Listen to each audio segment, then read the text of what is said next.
Olá, pessoal.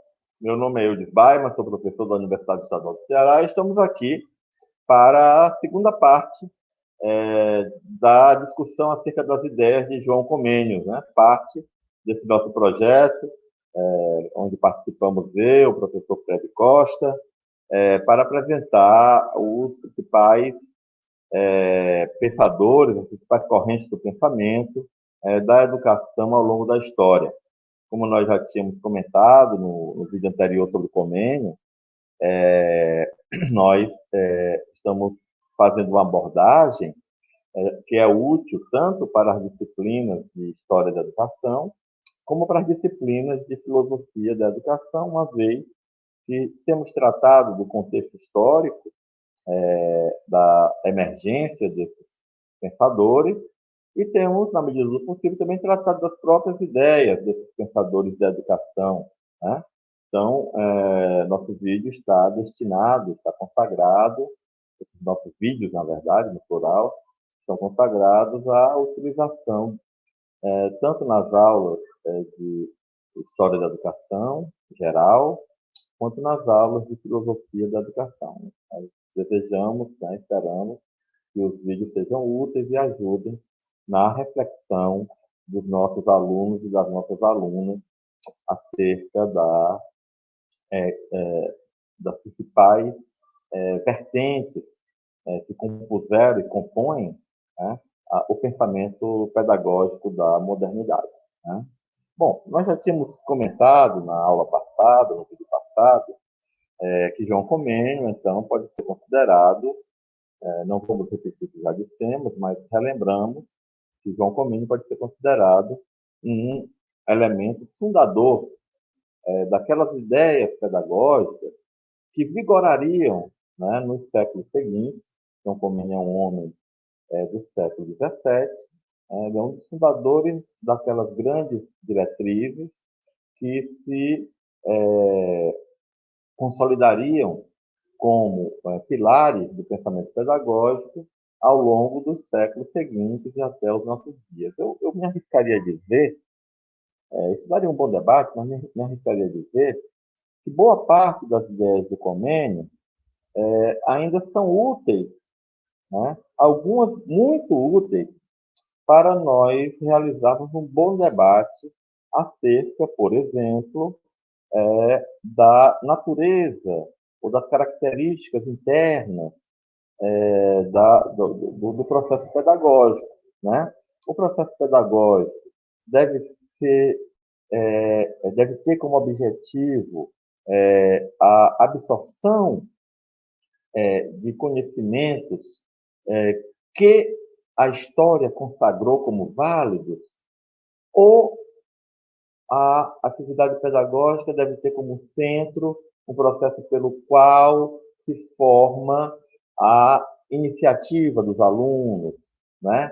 a disposição para o aprendizado, né? A educação deve estar voltada para uma transmissão, a palavra transmissão aqui é muito importante, para uma transmissão de conhecimentos que se consagraram pelo uso, pela validade prática ao longo da história, ou a educação deve estar consagrada à construção de uma disposição psicológica dos educandos para o aprendizado. É um debate bastante atual, como vocês sabem, e aonde as ideias de Comênio têm o seu lugar, né? Obviamente, um debatedor moderno, contemporâneo, né, não utilizaria as ideias clássicas de Comênio, né, no mesmo sentido que ele usou à sua época, né? Contudo, essas ideias podem ser abordadas em um novo patamar, em um patamar mais contemporâneo, mais moderno, né, do pensamento pedagógico, né? Por exemplo, esse debate que eu mencionei muito rapidamente, né?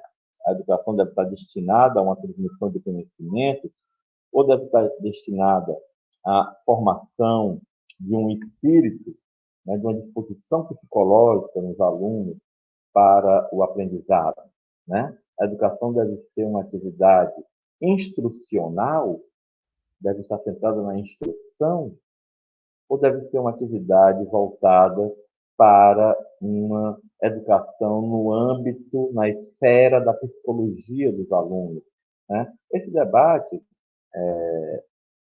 ele continua válido, continua vigente, mas obviamente que um educador moderno, um pedagogo moderno, um pensador da educação moderna, né, já poderia trabalhar esse debate em no âmbito de uma síntese, né?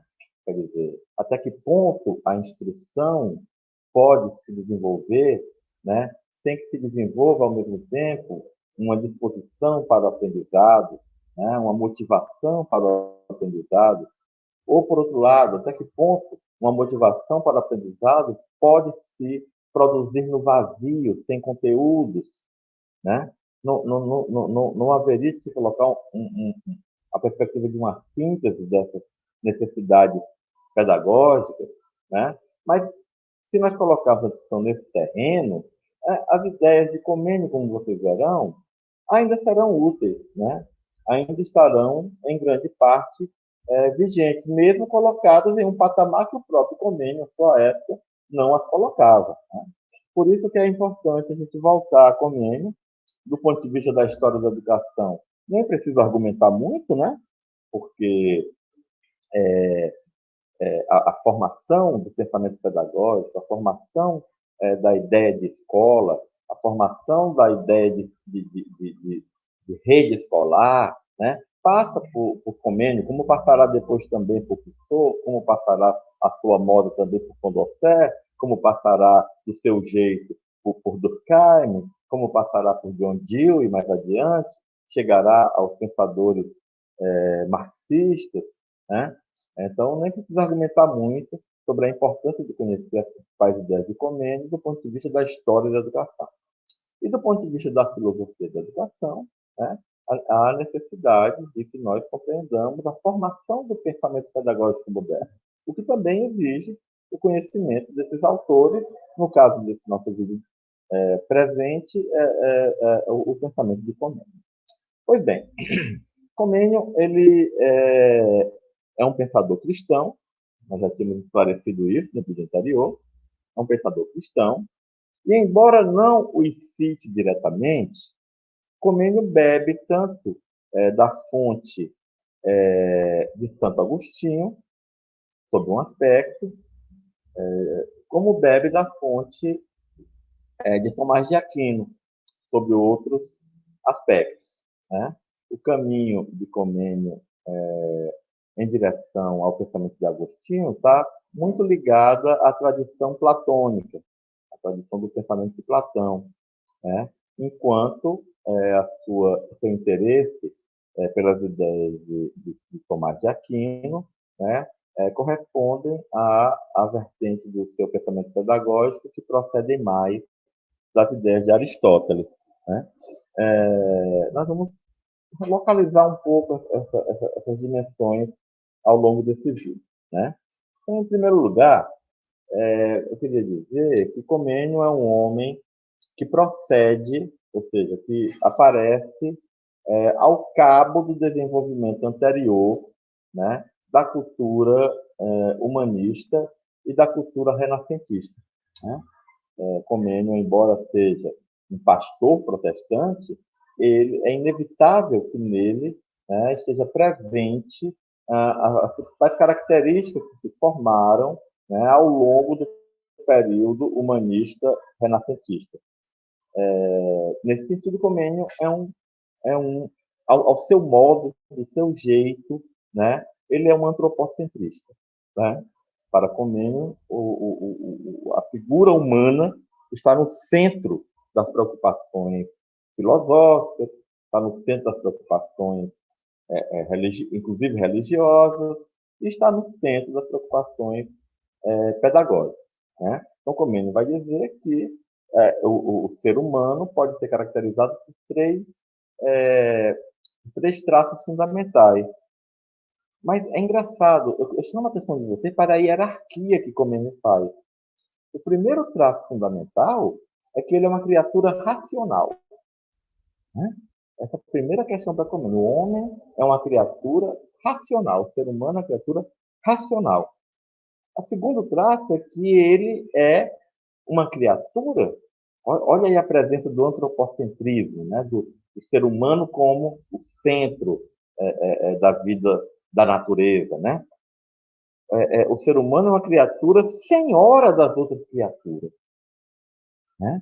Ele é uma criatura racional e ele é uma criatura senhora, ou seja, está acima e em alguma medida a gente pode interpretar assim, comanda, né? Tem uma ascendência sobre as demais criaturas da natureza. E só então, como terceiro traço característico do ser humano, Comênio vai dizer que o ser humano é a imagem e delícia do Criador. Né? É muito interessante esse aspecto. Né? Eu sei que é uma interpretação um pouco livre, essa que eu vou fazer agora, mas nos dá um pouco a impressão de que o ser humano é uma criatura, imagem de Deus, imagem do seu Criador e delícia do seu Criador, porque sendo porque ele é antes uma criatura racional e uma criatura que está acima das outras dos outros itens, né, dos outros elementos da criação, está acima das outras criaturas. Então, o Comênio, curiosamente, mas nesse caso não é só ele, isso é uma característica dessa transição do pensamento medieval para o pensamento moderno, né? Que não deixa de ser uma transição do pensamento teológico para o pensamento é, leigo, né? Ou para o pensamento antropocentrista, né? Uma transição do pensamento teocentrista para o pensamento antropocentrista, em que esses autores, inclusive Comênio, né? Harmonizam, né? a, a, a sua visão do ser humano como centro, né, com a manutenção, né, de sua perspectiva religiosa. Né? Então, de certa maneira, Comênio pratica, né, essa perspectiva filosófica que, assim, de maneira, uma interpretação, como eu estou dizendo, muito livre, pode ser perfeitamente contestada por pessoas que conhecem melhor o autor do que eu, né? Mas me parece que Comênio ele tenta harmonizar, não é, a sua dimensão, a sua perspectiva religiosa com uma valorização do ser humano, né? Com uma perspectiva humanocêntrica, né? Ou antropocêntrica. Né? E aí ele vai explicar, né, no primeiro capítulo da didática, né, o que é exatamente essa ideia de que o ser humano é senhor das outras criaturas. Né? Ele não é Deus, né? Ele é a imagem e semelhança de Deus, a delícia do Criador, mas ele está acima, ele também não está nivelado com as demais criaturas. Né? Ele está acima das demais criaturas. Né? O que é, portanto, estar acima das demais criaturas? Né? Significa, aqui vou citar o próprio autor, que ele, o ser humano, é o senhor das outras criaturas. Né? Ou seja, que ele está destinado a ordenar tudo para fins legítimos, né? Para reverter tudo utilmente em seu proveito. Olha que coisa interessante. Será, professor Fred, que nós poderíamos ver aí uma intuição de Comênio sobre a questão do trabalho? Me ocorreu isso sempre me ocorre isso quando eu volto a essa passagem de Comênio, né? O que faz do ser humano o senhor das outras criaturas? O fato de que ele tem a capacidade de ordenar tudo para fins legítimos e de reverter tudo de maneira útil para o seu proveito. Ou seja, o ser humano é aquele que age sobre a natureza. Ser senhor das criaturas significa agir sobre a natureza. E lembre-se, aqui volta um pouquinho, e lembre-se que essa característica, agir sobre a natureza, ser o senhor das criaturas, é a segunda dos traços que Comênio considera essenciais na definição do ser humano. Né? Então, isso é um elemento que eu chamo a atenção. Né? Será que Comênio já tinha aqui essa dimensão do ser humano como um ser do trabalho, né? Um ser que se caracterizava porque ele é capaz de ordenar tudo em função da utilidade das coisas em seu proveito, porque ele é capaz de ordenar tudo para os seus próprios fins. Então, esse é um elemento bastante interessante, chama atenção, peço que vocês reflitam sobre isso, né? Mas veja que isso decorre do fato de que o ser humano é um ser racional, né? Um ser que pode conhecer e olha que gente, eu fico até um pouco emocionado, né? Porque faz tanto tempo que foi escrito, né? E ainda é tão presente no nosso pensamento contemporâneo, né? Um ser racional, por que ele é racional? Porque ele pode conhecer e pode dar um nome a todas as coisas deste mundo e entendê-las, né? Então veja aqui como está presente aqui, né? O ser humano como ser capaz de conhecer, ele não conhece a princípio, mas ele é propenso a conhecer, né? Ele é um ser capaz de nomear as coisas do mundo e de entendê-las. Então veja que Comênio aqui rompe muito claramente com a ideia de iluminação, ideia tão cara, né, à pedagogia teológica da Idade Média, né? Muito, inclusive, de Santo Agostinho, né? Não tenho muito tempo aqui nesse vídeo, vai ficar muito longo, para falar sobre algumas passagens de Agostinho sobre isso. E mais próximo aqui nesse caso de Tomás de Aquino, né? Que entendia que Deus era um elemento ordenador, né? É um princípio ordenador, no sentido aristotélico de ser um princípio, né? De ser que tudo move, mas ele próprio não se move, não é movido, né? Mas que no âmbito do domínio desse ser, desse Deus, né? Os seres humanos tinham, digamos assim, uma autonomia relativa do seu desenvolvimento, né? Nesse sentido, Comênio vai tirar conclusões pedagógicas, né? Ele vai então dizer que esse ser racional, senhor das criaturas, imagem e delícia do Criador, né? É, que esse ser, né? É, precisa desenvolver requisitos, né? Para ser este ser humano. Aqui é uma coisa que eu já queria sublinhar, né? Em Comênio, o ser humano não está pronto. Não nasce pronto. Ele está destinado a Deus, é verdade. Toda a pedagogia de Comênio diz respeito à religião, a religar os seres humanos com o Criador, né? A refazer a aliança com Deus que foi rompida pelo pecado original. Então, assim, ao fim e ao cabo, lá no fim do caminho, é essa perspectiva de Comênio, né? Mas Comênio não vai ter a perspectiva da predestinação, né? Esses seres humanos que, ao fim e ao cabo, se destinarão a Deus, né?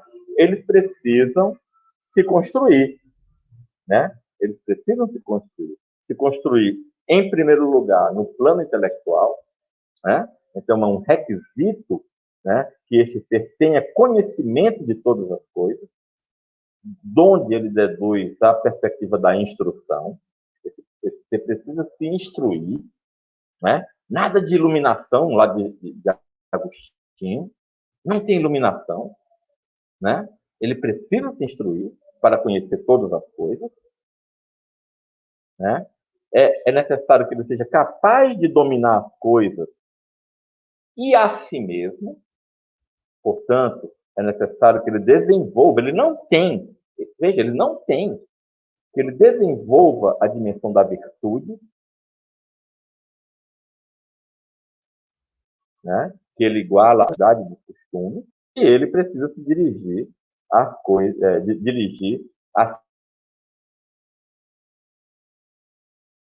si e a todas as coisas para Deus, né? Então, em Agostinho, nós vamos ter, como dedução da sua definição de ser humano, né, também esse tripé, né, de construção do ser humano, né? A instrução, a virtude e a religião, né? E vai colocar a instrução no topo, né, dessa tríade de necessidades que os seres humanos têm para se construir. Por isso que ele vai concluir o seu primeiro capítulo dizendo: quanto maior é a atividade que nesta vida se defende por amor da instrução, da virtude, da piedade, da religião, né? Tanto mais nos aproximamos do fim último. O fim último é a religação com Deus. Comênio, por outro lado, é um dos primeiros autores que, no seu pensamento pedagógico, vai reconhecer a figura da, né? Vai reconhecer a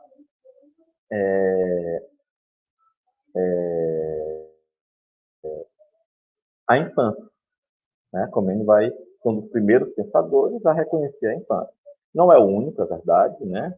Me lembro, como já no livro anterior já mencionei, me lembro de Erasmo de Roterdã, que no seu livro sobre as crianças, de Pueris, também vai evidenciar a existência de um período próprio, específico, com características peculiares, que é o período da infância, né? E a partir do reconhecimento da infância, Comênio vai desenvolver a ideia de que aquelas três coisas que constituem o ser humano, né? Lá no capítulo 1, lá no capítulo 4 da Didática Magna, né? A saber, né? A instrução, a virtude ou a moral e a religião, que essas coisas estão colocadas em nós pela natureza, mas como sementes, né? A ideia da semente é muito importante no pensamento pedagógico de Comênio e é uma ideia muito inovadora para a época, né?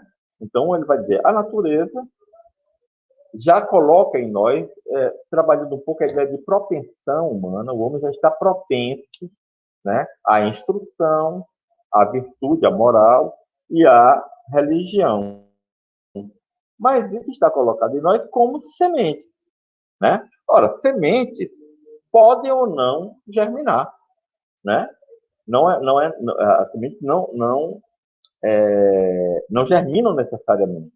É preciso determinadas condições específicas para que as sementes germinem, cresçam e possam dar frutos, né?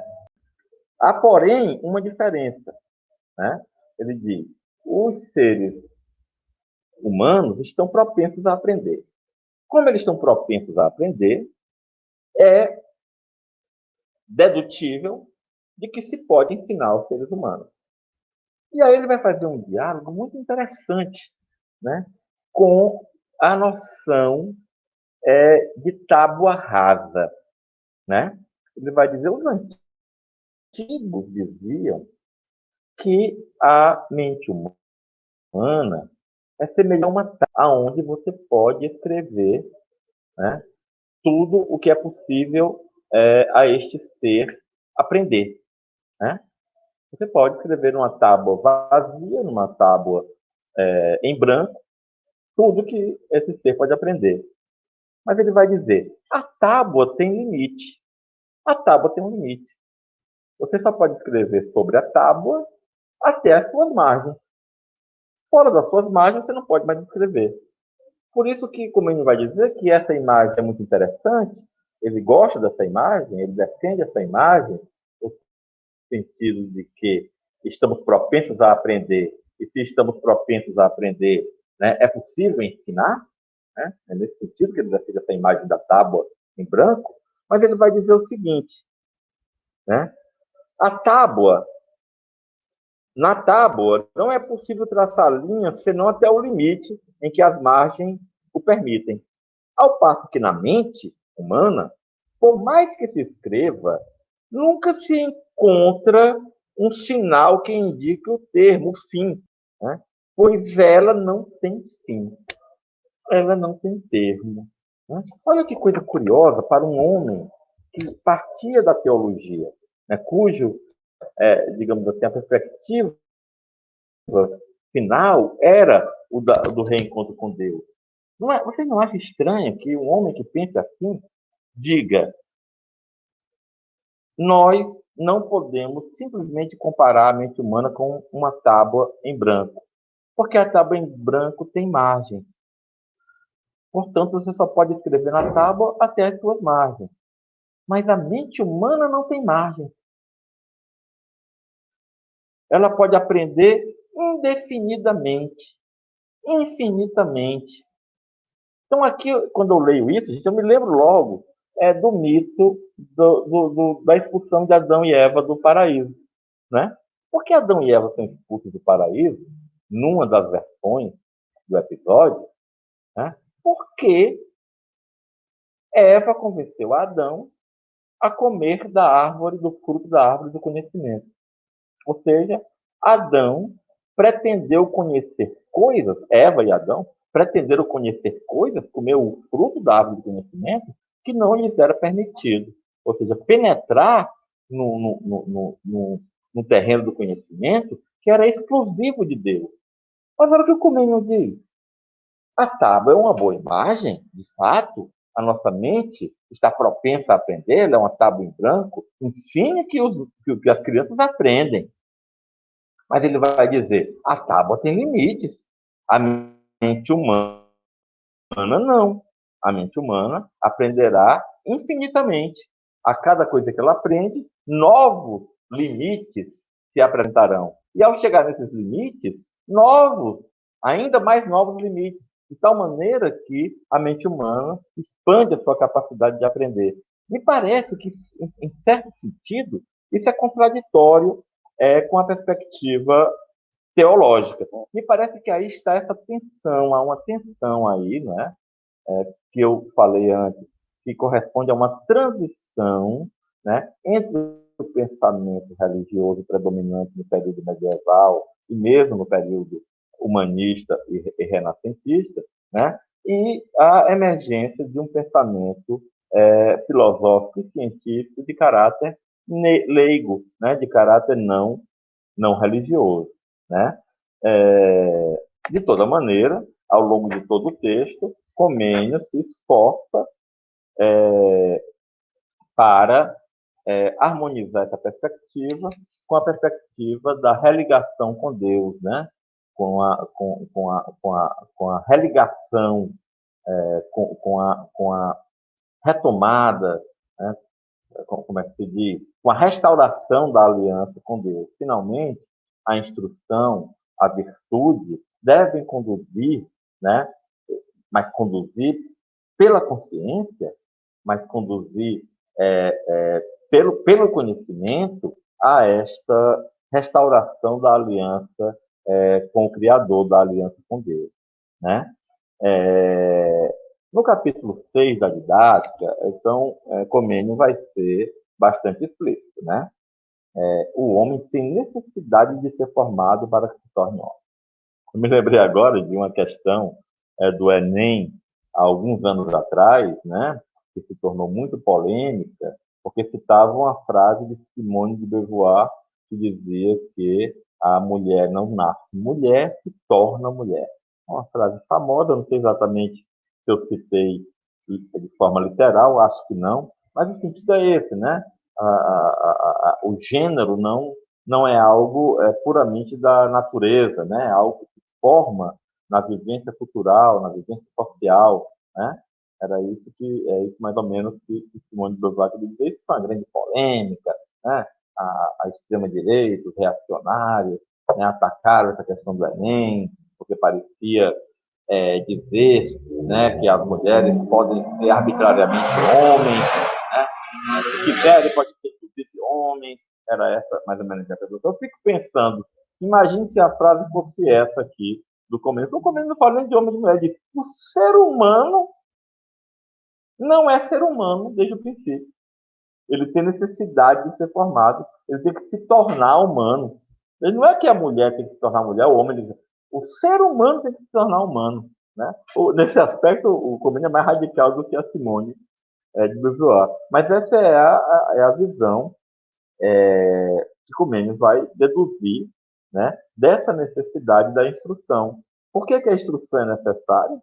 A instrução é necessária exatamente porque nós somos propensos a aprender, mas nós não o que nós temos que saber não está em nós. Né? O que é natureza, vale dizer, Deus deixou em nós, e a propensão é a inclinação para o conhecimento. Né? É necessário, portanto, aprender. E se é necessário aprender, é necessário ensinar. Né? Se nós temos a propensão a aprender, a inclinação para a aprendizagem, é necessário, então, que haja aqueles que ensinam, que haja a escola. Né? Sobre isso, ele vai ser bastante explícito aqui no capítulo 6 da didática. Né? O homem, enquanto tem um corpo, é feito para trabalhar. Vemos, todavia, que de inato, olha só, gente, olha só, vemos, todavia, que de inato ele não tem senão a simples aptidão. A única coisa inata no ser humano é a propensão, a inclinação, a aptidão. É necessário ensinar-lhe. Como pode, portanto, a nossa mente, sem uma preparação prévia, ter a prerrogativa de se mostrar perfeita em si e por si? A própria mente humana, então, precisa ser formada, e formada pelo processo de aprendizagem. Né? Ele vai, então, escrever uma passagem que eu gostaria de ler para vocês, porque ela é bastante sintética, né, do que nós estamos discutindo. Que são os ricos sem sabedoria, senão porcos engordados com farelo? Que são os pobres sem compreensão das coisas, senão burros condenados a transportar a carga? O homem formoso, privado de cultura, que é senão um papagaio de plumagem brilhante? Ou, como disse alguém, uma bainha de ouro com uma espada de chumbo. Né? Então, Comênio, portanto, defende fortemente a ideia de que o ser humano não nasce formado, né? Não há iluminação, né? O conhecimento não é obtido por iluminação. A única iluminação presente no homem, deixada pela natureza, entendam, em Comênio a natureza é Deus, viu, pessoal?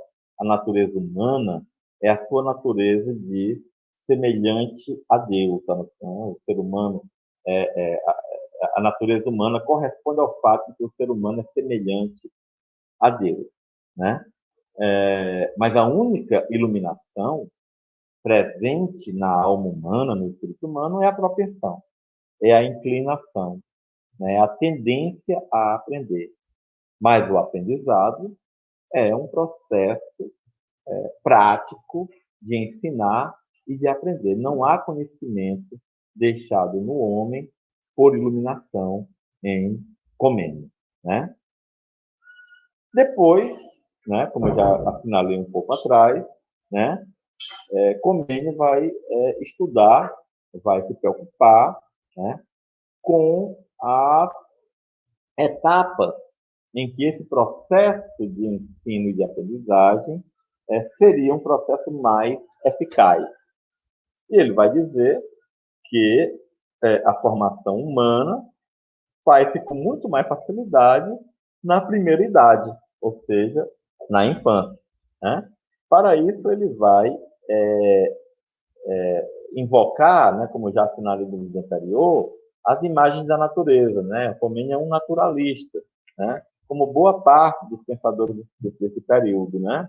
Ele vai tentar legitimar suas ideias, o tribunal, né, que vai julgar a justeza de suas ideias, a correção de suas ideias, em vários momentos é o exemplo da natureza, né? Por isso ele vai dizer que a condição humana é semelhante à condição da árvore, ou seja, a árvore, os vegetais estão destinados a crescer, a dar frutos, mas não darão necessariamente. Só cumprirão esse destino se forem cultivados, né? Para ele, então, as razões necessárias, fundamentais, para que os seres humanos sejam cultivados, né, são seis. A primeira delas é a incerteza da vida presente, né? É preciso enfrentar a natureza. Eu pulei um pouco aqui, mas eu fiz várias anotações sobre a presença da categoria trabalho no pensamento de Comênio. Mas aqui eu pulei um pouco para esse vídeo também não se estender. Podemos voltar a isso em outro momento, acho interessante. Mas aqui a questão do trabalho volta, né? A necessidade de formar, de cultivar os seres humanos, em primeiro lugar, pela incerteza da vida presente. A vida presente, ela apresenta uma série de desafios, de perigos, né? Que exigem, para serem enfrentados, da construção do conhecimento no ser humano, né? Em segundo lugar, é necessário cultivar essa árvore, né? Cultivar esse ser humano, né? Porque se deve começar a formação já na infância, pois não deve passar-se a vida a aprender, mas a fazer. Olha que coisa interessante. Convém, portanto, instruir-se o mais cedo possível. É necessário começar na infância a formação? Primeiro, porque a vida é incerta. É necessário estar preparado para enfrentar as vicissitudes, os sofrimentos, os desafios da vida. Em segundo lugar, porque não faz sentido passar a vida se preparando para a vida.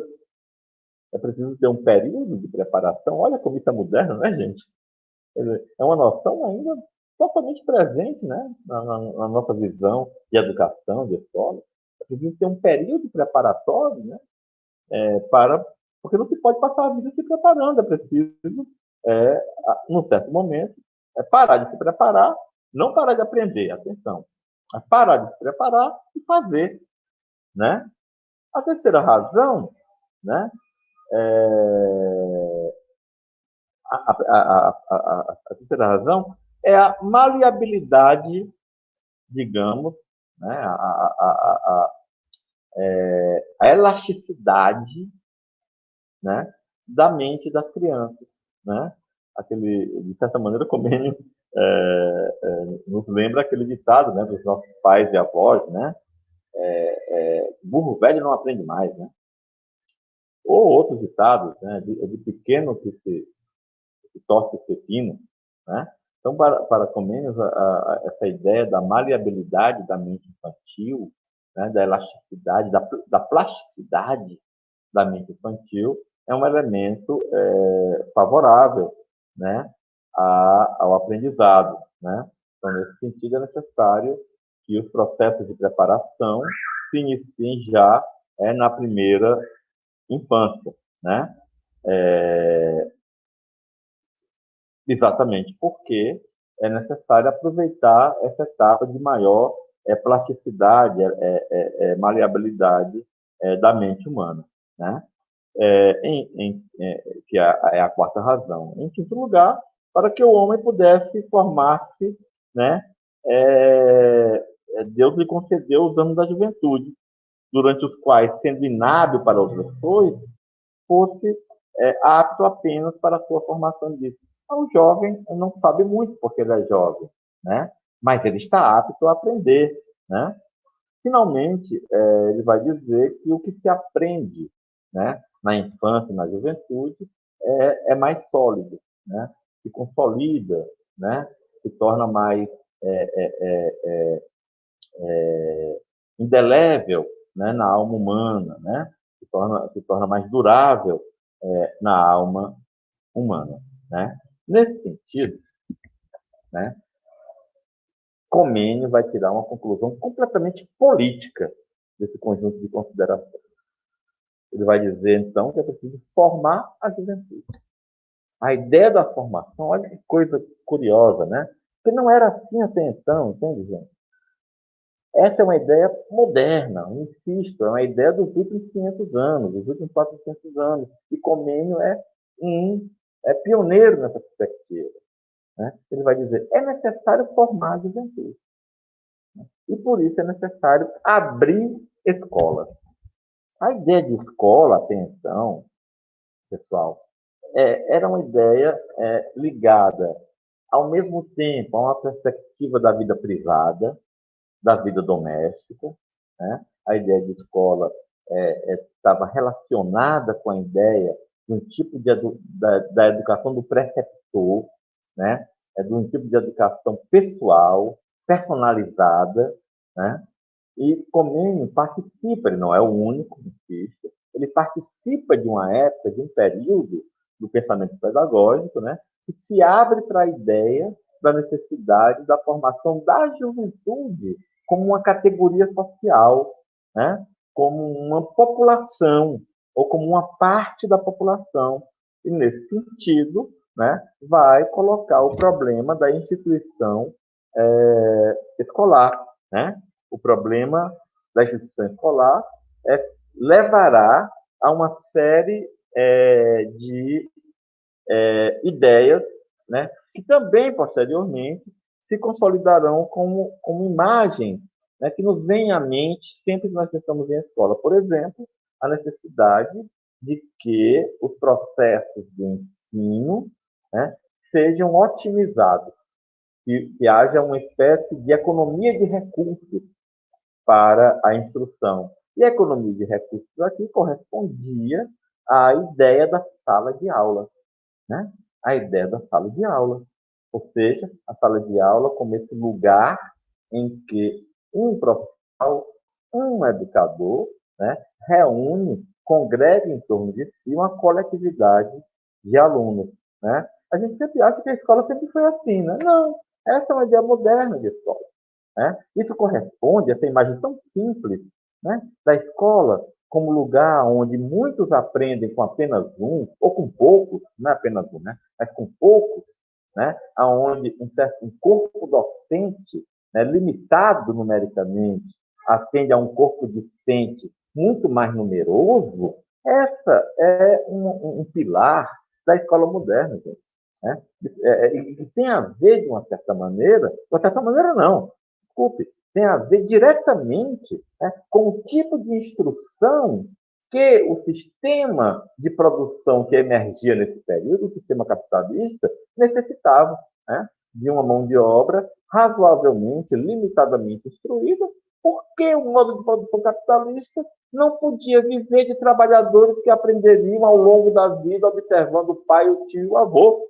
Era necessário uma mão de obra, uma classe trabalhadora, né, que já tivesse em si certas aptidões formadas, né, certas habilidades formadas, uma cognição mínima, elementar, não complexa, mas mínima, elementar, que me permitisse ser inserido com rapidez nos processos mecanizados de produção. Então, Comênio, a didática de Comênio, né, as suas ideias pedagógicas correspondem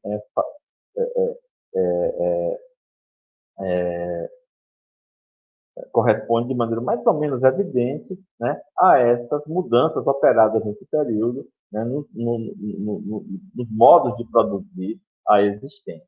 Né? Portanto, não nos é estranho, né, que ao final do capítulo, do capítulo 8º da didática magna de Comênio, né, ele define as escolas como a oficina de seres humanos. Né?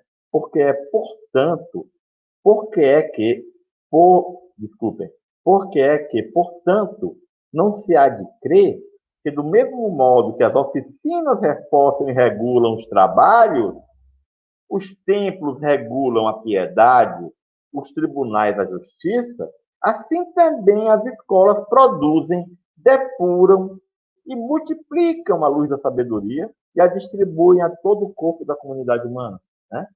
Comênio atribui-se a ele, portanto, a famosa frase de que as escolas são oficinas, da humanidade. A imagem da oficina não é gratuita, né? Da mesma maneira que as oficinas, elas mesmas, literalmente falando, né, regulam o trabalho, né? As escolas produzem os trabalhadores. As escolas são oficinas que constroem, que constituem, né, essa juventude destinada ao trabalho, né?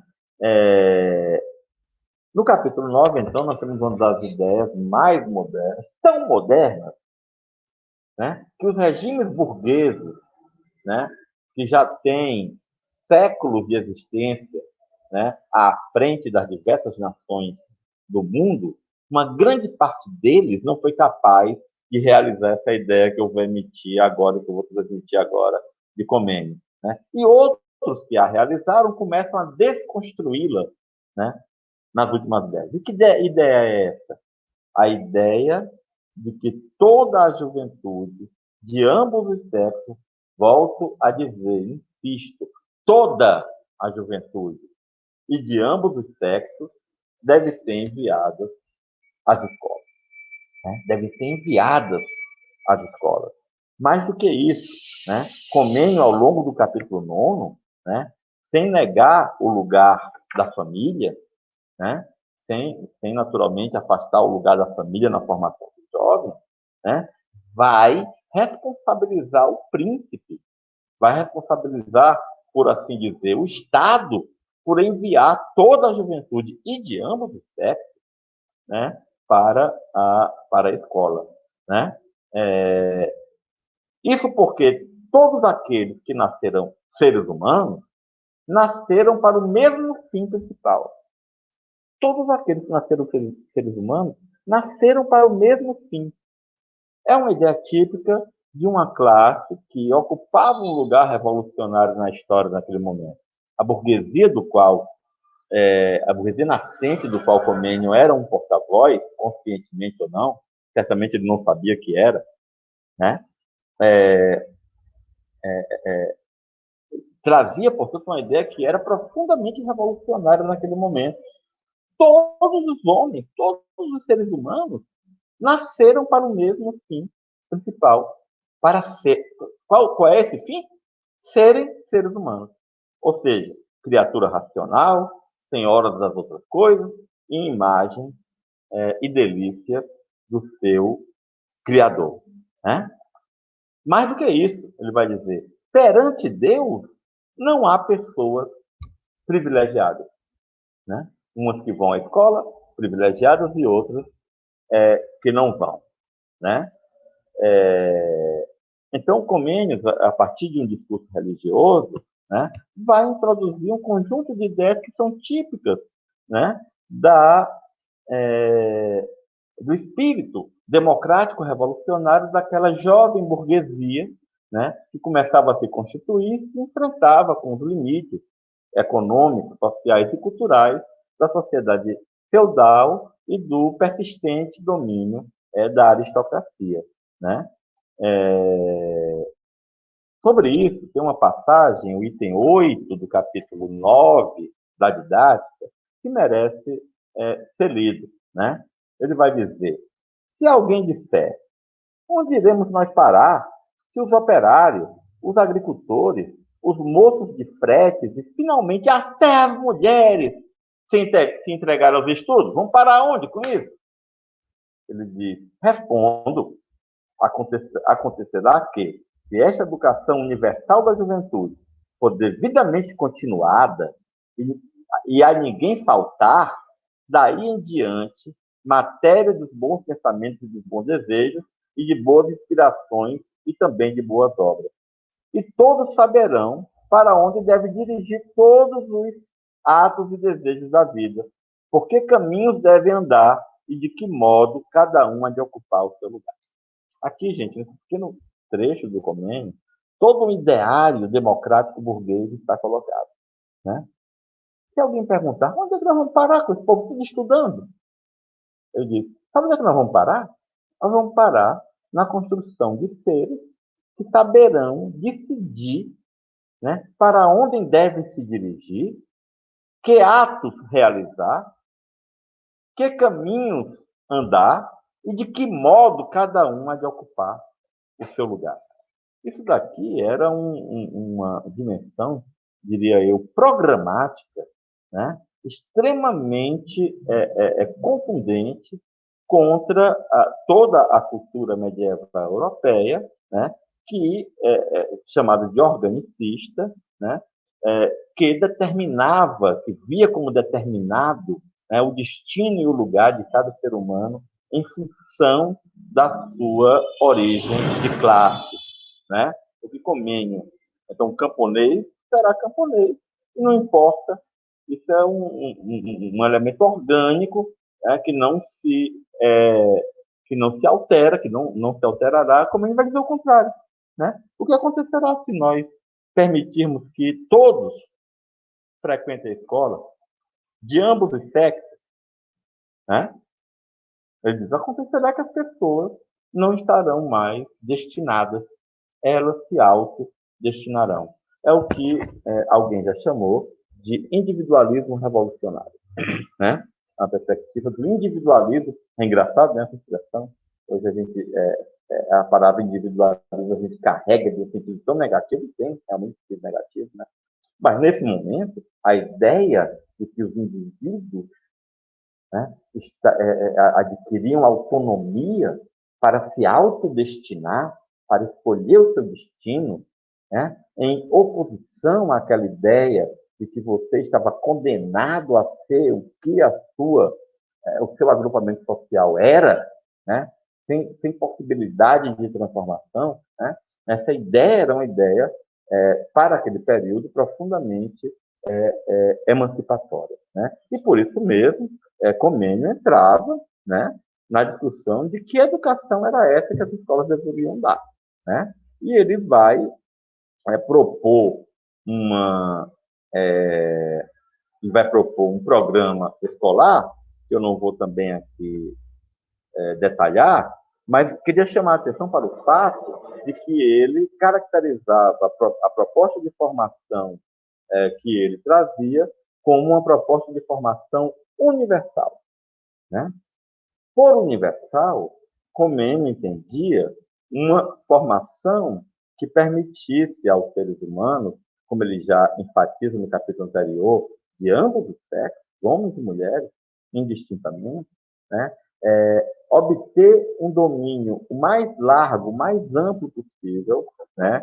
Do próprio universo em que viviam, né? Do próprio do próprio ambiente, né? Natural, cultural e religioso em que viviam, né? Portanto, a ideia de universalidade em Comênio estava relacionado com aquela ideia que, inclusive, nomeia a sua didática magna, né? Quer dizer, é o subtítulo da didática, a ideia de aprender tudo, né? Ou de ensinar tudo. Né? O tudo aqui, naturalmente, estava relacionado fortemente à perspectiva de um ser humano capaz de ter o domínio, né? Vamos usar essa palavra, né? De ter o domínio da, da, da sua própria vida, do contexto em que viviam, né, nas diversas dimensões, né, na dimensão material, na dimensão natural e o que era o ponto de chegada para Comênio, né, na dimensão religiosa, na dimensão espiritual. Né? Então, gente, essas são as principais ideias que estão nos 12 primeiros capítulos da Didática Magna de Comênio, né?